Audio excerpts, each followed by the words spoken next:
Hayyee ashamaa ordoftoota koo akkam jirtu nageenyi waaqayyoo isiniifaa baay'atu ani nagaa kooti har'a yaada tokkoon qabadhee dhufe namoota gara jireenya keessanii dhufanii isiniin lolanii isin miidhanii isinirraa fayyadamanii deebi'an tokko maal gochuu qabdu akkam gochuu qabdu akka isaanitti gaabbaniif jechuudha akka isaanitti gaabbaniif maal gochuu qabdu isa jedhu waan afur sadii isiniif dubbachuu dhufeen jira.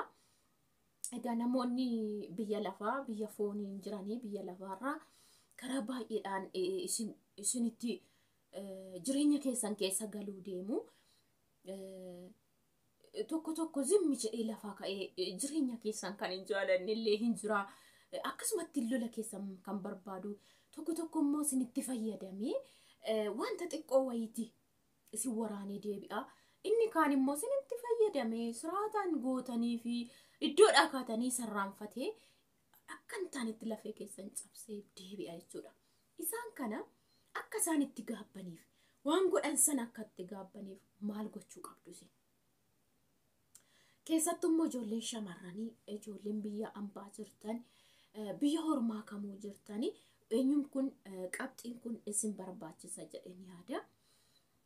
Akkuma isiniin jedhe egaa yaada kootti deebi'uu fi dura chaanaala koof warri haaraa ta'an akka seenanii share godhanii fi subscribe godhanii fi isin warri na daawwachaa jirtan ijoollee biraatiif share godha. Isin immoo warri na faana jirtan like godha yaada gaafii qabdan naa barreessa. Akkuma isiniin jedhe egaa namoonni kallattii baay'eedhaan jireenya keessan keessa galanii isin jeequ. Lola isinitti fiduu isin madeessanii isin waraananii isinitti fayyadamanii deemu. Isaan kana isin immoo akkamitti simattu? Akkamitti akka jechoota jedhan sana gocha godhan sanatti gaabban gochuu qabdu isa jedhu qabxii afurnan kaasaa. Inni tokkoffaanii namoonni isiniin yeroo loluu karoorsanii dhufuu danda'u isaa yeroo tokko fayyadamanii gizeetti isin dubbii isin barbaaduudhaa dhufan jiru. Jechoota qoqopheeffatanii dhufan jiru waan ta'eef yeroo sana isin akka isaan jechoota isiniin jedhanitti amma dandeessanitti jechoota deddeebisuu dhiisuu jechuudha. Namoota sana jechoota akkuma isaan isinitti deddeebisan isinis immoo itti deebisuu dhiisuudha jechuudha. Maaliif kan jedhe sanatu gaabba yeroo hundumaa. Kan jedhe sanatti murtaa'a yeroo hundumaa. Yoo isinis akkuma inni isiniin jedhetti isinis deddeebiftanii guyyaa tokko guyyaa dhugaa tokko dubbachuuf namni tokko namumattuu himtanii ishiin kana ennaan inni kana jedhe inni kana ennaan ishiin waan jedhamuu fi dhugaan keessa warrukuta. Garuu haala qabatamaadhaan immoo amma dandeessanidha. Bargit namni too isin abaaru calleechuu hin dandeessanii. Haa ta'u garuu akkatti gaabbuuf namni sun akkatti gaaf tokkoof gaafatuuf jecha sana maafan jedhuu fi isin calli jechuu qabdu jechuudha. Inni lammaffaan immoo namoota sana hilaaluu dhiisuu. Bakka isiniin loleera isin madeesse deebi'eera miti. Waa'ee isaa kallattii isaa haala jireenya isaa bahuuf galuu isaa gonkumaa waa'ee nama sana irraanfachuu jechuudha. Maaliif yoo irraanfattan umaa isinitti fakkaatu dhiisaa deemtu isinimtuu amala ho'isuun qabdanii dhiiftu jechuudha. Maaliif waan kana silaan argeeffan. Kan inni isiniin jechaa jiru kana waan inni ofii koo godhuufanii garuu yeroo namni na arrabsu dhiisuu baay'ee hin danda'u. Yeroo hin caannetti jiru hin jira waan ta'eef jechuudha. Inni sadaffaanii namoota isiniin lolan sana yookiin namoota jecha isiniin jedhan sana dhiifama gochuu yaala. Dhiifama naan isiniin jedhu bifa lama. Dhiifamni bifti lama jiru jechuu dandeessu. Dhiifamni dhiifama karaa Kiristoosiin dhiifamni akka ta'u nu barsiifame. Dhiifama gochuun hin danda'ama. Dhiifama waaqayyoon hammeenya keenya gadhummaa keenya kufaatii keenya ka'u keenya cubbuu keenya hundumaayyuu walumatti qabee dhiise malee mammadaalee miti kan nu dhiise. Sagalee isaas hin jedhamu akkuma inni nu dhiise nutis akka namaaf dhiifnutti. Kanaaf dhiifama jechuudha. Dhiifama jechuun egaa jarri sani dhiifama godhe deebi'anii har'as ana faana jiraatan yookiin jireenya koo keessaa galan jechuu miti jechuudha. Hiikaasaa adda baafadha. Deebi'anii har'as jireenya koo keessaa galan jechuu barbaade miti. Normaalii akka nama sana hirraanfattaniif kallattii isaanii hirraanfattaniif Normaalii dhiiftanii biraa deebi'uudhaaf dhiifama jechuu qabdu. Malee normaal dhiifama godhe har'a dhufanii anuma keessaa kun kalee fayyadamanii deebi'anii na bocoqanii haa deebi'anii isa jedhu daandii kennuuf hin qabdu jechuudha. Sin barbaachisus jireenya kee keessatti. Maaliif namoonni sun otoo gaarummaa wajjin jiraattu kaleessa daandiidhuma dhugaatiin otoo wajjin jiraattu erga si waraananii boros akkasuma in dhiiftaaf waan ta'eef boros sima waraananii deebi'anii in dhiifta waan ta'eef deebi'anii jiru. Si waraanuu barbaadu jechuudha. Kanaaf dhiifama isa karaa Kiristoos dhiifama naa jettu normaal dhiifama waa'ee jara sanaa yaadu yookiin immoo ammeenyatti yaadu jechuu dhiisudha malee deebi'ee akkuma kaleettan nafaana jiraatu jechuu yookiin immoo akkuma kaleettan fidee jireenya koo keessa galcha jechuu miti jechuudha. Isa jechuun bakka ati dhiifama gootan ni si waraanee deebi'u baree ati dhiifama gootan ni si waraanee deebi'u baree jechuudha. Inni arfaffaan nama sana aloo bahuu dhiisudha. Namoota sana jechuudha. Bahuu dandeessa garuu dhiisuu qabdaati. Sababa isaas ni kaaseera. Akka isaanitti gaabban isa jedhuudhaaf malee bahuu dandeessa nama tokko. Yeroo baay'ee fakkeenya isinii kaase namoonni baay'een karaa ormaa yookiin karaa firaa yeroo baay'ee nam miidhama nam miidhuu fakkeenya jechuudha. Gin sana booda yookiin asiinan dhaqee akkana godha isa jedhu ittiin deemu jechuudha. Nan danda'a garuu bara haaloo irraa itti bahu nan danda'a yookiin kallattumaan itti deemu nan achi ga'eeni waan ta'e godhee sababii barbaade haaloo deebadhe deebi'a jechuudha. Summillee itti facaasuu danda'a. Akka malee jechisuun na waraanaan jechuudha. Naamiidhaan har'as malee. Karaa biraan immoo kokkolfee itti seeneen lammata dhiifama godhee itti seenee wajjin kokkolfee jiraachan tuttuqa waraana jara sana jechuus hin danda'ani jechuudha. Amala akkasiis hin qabu. Inni kun sana sinii guuta jechuudha. Kana guutan hin dandeessu garuu. Fakkeenya nama tokko dhiifama godhee jettee dhiifama gootee dhaqxee akkuma kalee wajjin jiraachaa garuu haaloo keessa kalee bahu karaa baay'eedhaan dandeessa. Gan sin barbaachisu jechuudha.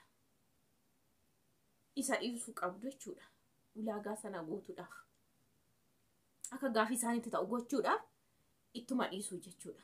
Anammaa dhiyoottis fagoottis namoota baay'een qaban nama namiidhaan fakkeenya nama namiidhaanis naman akka natti asin deebine gochaa jirus qaba.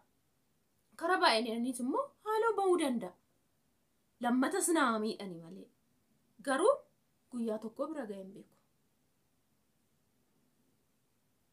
Namni waggaa 5 illee ittiin gonkumaa ilaalu jedhee jiru hin jira. Dhiifama gochuu godheera. Dhiifamni isa kan Kiristoos jedhe.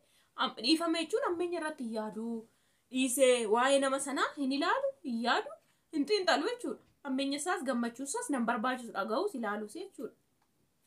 Bakka dhiisa feera garuu sakalee beekee soo beekuu baates namiidhe garuu hin laalu jechuudha. Anamma namni waggaa 5 akkasitti ittiin zimmi jedhe jira. Garuu haaloon baa jedhee yaada. Otoon dhiifaman godhin garuu kibriitii fudhee ka'eera. Nama sana balleessuudha. Balleessee anis miidhamaa miti waan tokko waan namaa tokko qabannaa malee balleessu. Gin haa ta'uu jedhee balleessu.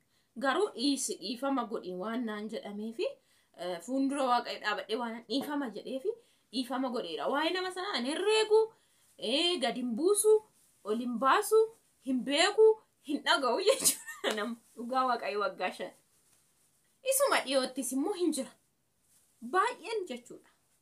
Isuma dhiyoo biyya galee isuma naddan gaa'ila godhadheeti qilleensi wal make feestaaliin bubbeen bubbisu baay'eedha. Garuu simmeetuma deema. Ana. Akkuma isin jedhee bahuu danda'a bar. Aloo. Goobasi gara dhiifetti ta'ee fakkaadhee hammeenyatti yaaduu nan danda'a. Daandittis duman gonni natti dhufanitti lama yoon tasa rukutadhe tokko yoon rukutan illee haa ta'u haaloo bahee jedhama. Yookiin immoo jecha 3 jedhee tasaan waan itti dhaqee haaloo bahuuf waan nan deemuufan karoorseen deema mitire nan danda'a. Gin hin yaalle ani. Hin yaalle jechuudha. Sat Kanaaf yeroo kana gootan namoonni sun maal yaadu seetan? Maaf zimmette? Haaloo karaa barbaadanii dhabu hin baafne ati haaloo hin baafneefi wanta irratti yaadde haaloo baaste wayii hin jiru. Kallattiin ati barbaadde irratti ammeenya isaanii yaadde wayii hin jiru waan ta'eef isaanumatu maaliif zimmi jette? Yeroo fedhanii isatti dhiifama gooteef sodaatte siin jechuu danda'u. Warri fooniin jiranii jechuudha. Siinaa jedhani malee turanii ammas gisee baay'ee yoo sitti deddeebi'an yoo yaadan ofumaaf gaabbanii jechuudha. Ofumaaf gaabbu. Maaliif? Omaa siisii fidanii dhufanii bar duras gaafuma sirratti miidhaa fiduu dhufanii siumaa fidanii dhufanii. Ofuma normaal biyya lafarratti namni waliin jiraachuu jedhamu isuma hir'ataa jechuudha. Kanuma jechuudha. Kan arfan goonan isaantu gaafin isaanitti tuumamaa jechuudha. Kan arfan isin goonanii jechuudha. Yeroo hundumaa immoo kanneen isinitti himu nama duraan wal loltanii walitti mufattanii isin miidhee deeme tokko lammata deeftanii jireenya keessaa badan hin galchina. Dhugaa Waaqayyoon isiniin jedha. Garuu dhiifama isa Kiristoos jechuun ittiin dhiifama jechuun isinii hiikara. Dhiifama isa normaal biyya lafaa irratti bakka waa'ee nama sanaan dubbadhu dhimma nama sanarraa hin qabu jedhudha malee dhufee haaseenu har'as na boccoqee immoo borummaa ammas dhiifaman jedhaan. Iftaan dhufee na boccoqee iftaan duuba immoo dhiifaman jedhaan. Isa jechuu miti. Bakka waa'ee nama sanaan laalu mirgan qaba jechuudha. Wajjin itti deebi'ee jiraachuu dhiisuu yeroo na barbaachise wajjin jiraachuu dhiisuu mirgan qaba jechuudha kana booda. Kanaaf isaan kana guunnan ofii isaaniitii gaafii ofittuu jechuudha. Ofii isaaniitii jechuudha. Jechoota dhaabaa saniifis guyyaa tokko ofumaaf ofitti gaabbu jechuudha. Maaliif baaftee hin jirtu kaati? Isaanumatu gaabbe malee. Yeroo hundumaa immoo isiniifis nan dubbadhaa isinillee argitaniittu. Mucayyoon tokko kana dura waa'ee kanarratti dubbannaan dhugaa Waaqaa tokko surumaayyuu fira keessaa firoota keessaa ollaan jiraadhu goddanyoota keessaa yeruma nan uffadhee gadi ba'u seeliin dhiiga isaanii jijjiirama dhugaadhu baay'atte mucayyoon tokko. Bargit sanaayyuu nama deemnee dhufne kana baay'ee waliin gallu. Maaliif akka waliin gallu beektu kana beektu? Tokko shukshuktaa tokko beektu? Shuk asis shuk achis shuk gonkumaan irraanfannasa. Duratti illee yoo beektanii har'an irraanfattu. Kanaaf fakkeessuu wayi jira mitire asiifas jechuun fakkeessuu mitire as jalattis fakkeessee usuftee asuma kolfitee immoo isa kana yoo jettu namni si jaalata. Garuu serious taate iddoo tokko yoo dhaabatte namni si jaalatu. Bara kana fa'i jechuudha. Xiqqoo wayi social life yoo jijjiirama wayi isaan irraa adda qabaatte sin jaalatan. Sanuu warra deemne sababa warra deemne dhufneen sinitti hima. Lammaffaa normaal dhugaadhuma jiru fi waanuma jiruun itti deemtu malee buccuqi keessa duuba waa hambifachaa maal isiniin jedhu waa hambifachaa ishiin isin faana kokkolfaa jechuudha. Amma akkasitti duuba so kanaaf jechuudha kan namoota faana walii galuu hin dandeenye. Kanaaf yeroo baay'ee garuu immoo shamarran taatanii dhiira taatanii jechuudha. Normaal jechuudha. Nama tokkorra baay'ina naannoo keessan isinitti baay'atu kan baay'ee hin barbaadina. Maaliif akkuma baay'atanii isinirra naanna'an sana duuba isaanii borummoo wanti biraa jira jechuudha. Waan biyya lafaa arguuf anaa sa'aan. Har'a galgala kana qulqulluu ta'e haadhoni ganama kan jijjiirame jakooti waa hin arguuf jechuudha. Kanaafan shaamisuun namoota, shaamisuun obboloota, shaamisuun maatii, shaamisuun hiriyaa boru duuba immoo rakkinni guddaan akka shaamisu kana baraa. Yeroo hundumaa jechuudha. Caalatti namatti ammeenyuma yaadina baqa. Guyyaa tokko gaafa ta'ee jechuudha. Gaafa ta'e karaa ittiin isinitti deebi'an barbaaduudha kana bara. Har'a itti fakkaate haalota laalanii karaa baay'eedhaan baqa wanta baay'ee naas ilaalan illee haaruu danda'u garuu karaa ta'een gaaf ta'e tootti deebi'ee jedhanii karaatti isin barbaadan jira. Karaatti isin barbaadan jechuudha. Kanaaf nama har'a galgala kana too nagaa si faana qabu boru sitti jijjiiramu obboleessa har'a too har'a gaarummaa si faana yaadaa jiru boru ganama si lolu obboleetti har'a too gaarummaa afaan si keessu borummaa afaan si fudhattu michi giraallee oo jijjiiraman. Oo baay'atan oo xiqqatan maasii fidu. Maasii fidu. Manam jechuudha. Yoo baay'atan yoo xiqqatan homaatti si fidanii jiru jechuudha. Yoo garuu nama foon erga taate nama tokko naannoo keetti nama tokko nama gaarii nama dhugaa nama garaa yoo qabaatte nama garaa tokko jechuudha. Yoo qabaatte yoo dhabde immoo dhabdeettaa yoo qabaatte bakka namni sun gaaf gaddaa gaaf gammachuu yoo si faana jiraate ta'e si gaa jechuudha. Maaliif baay'eetu gaafa jaalala shaammisanuu gaaf du'aa wayii rib jedhanii hin jirre hargee waan hin jiruuf amme kana dubbadha. Baay'ee gaafa ta'e gaafa gammachuu wayitoo shaammisanuu ganamasaa gaafa si dhukkubee algarra ciiftee wayii hin jirreen argame. Baay'ee duraan kan bilbilli kee biizii ta'e namni 20-30 guyyaatti bilbilu gaafa shilingii dhabde tokko malsillee si deebisuu kan dhabuun harga afaan kana siniin jedha. Kana bara uummanatti fakkaatu yeroo tokko nan haara garuu maaltu na haarsa immoo hana natti fayyadamaniit deebi'u.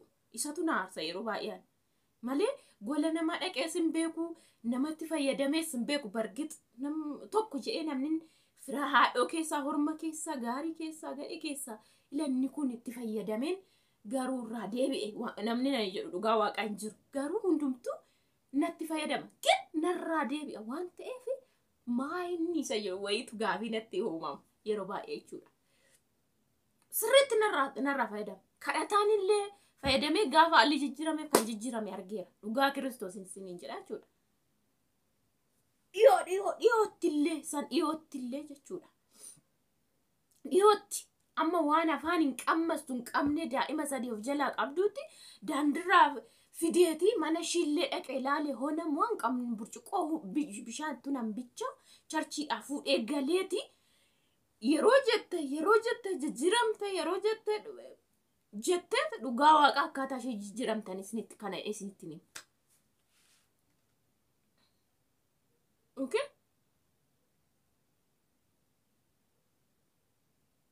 Daandiidhaan ofii kootiin mi harkisee fide daa'ima 3 faana jechuudha ishee.